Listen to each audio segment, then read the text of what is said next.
అక్కడ ఉన్న అమ్మవారికి నూడిల్స్నే నైవేద్యంగా సమర్పిస్తారని మీకు తెలుసా? భారతదేశం అంటేనే భిన్నత్వంలో ఏకత్వం. ఎన్నో సంస్కృతులు, ఆచారాలు, సాంప్రదాయాలు, పద్ధతుల మిశ్రమం.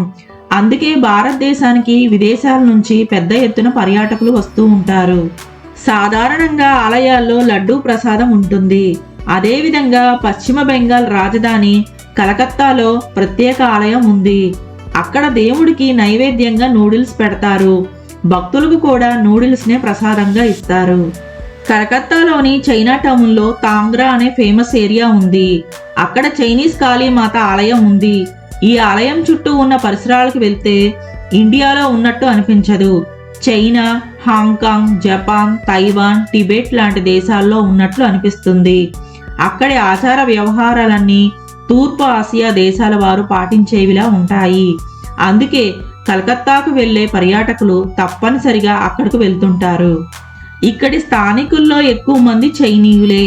వారంతా ఇండియాలో స్థిరపడిపోయారు.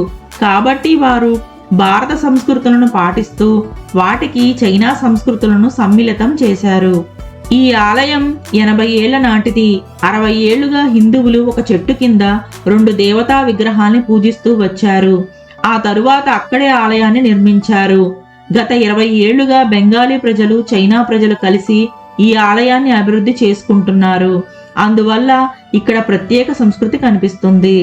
ఈ ఆలయానికి సంబంధించిన ఒక కథ బాగా ప్రాచుర్యంలో ఉంది. ఇక్కడ ఒకప్పుడు 10 ఏళ్ల చైనా పిల్లాడికి అనారోగ్యం వచ్చింది. ఎవరూ అతన్ని సరిచేయలేకపోయారు. ఆ పిల్లాడి తల్లిదండ్రులు ఎన్ని ప్రయత్నాలు చేసినా వృధా అయ్యాయి.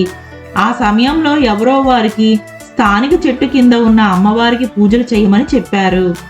అమ్మవారిపై అంతగా నమ్మకం లేకపోయినా ఆ చైనా దంపతులు అమ్మవారికి పూజలు చేశారు. అంతే, కొన్ని రోజుల్లోనే పిల్లాడి అనారోగ్యం పోయింది. తిరిగి మామూలు స్థితికి వచ్చేశాడు. దాంతో ఆ పిల్లాడి తల్లిదండ్రులు మళ్ళీ వెళ్ళి అమ్మవారికి పూజలు చేశారు. అలా చైనీయులకు ఆ అమ్మవారిపై అచంచలమైన భక్తి కలిగింది. అలా చైనీయులే ఇప్పుడు ఆ ఆలయాన్ని జాగ్రత్తగా చూసుకుంటూ ఆలయాన్ని అభివృద్ధి చేస్తున్నారు. మీరెప్పుడైనా కలకత్తా వెళ్తే ఖచ్చితంగా ఈ అమ్మవారి ఆలయానికి వెళ్ళి అమ్మవారి ఆశీస్సులు పొందండి.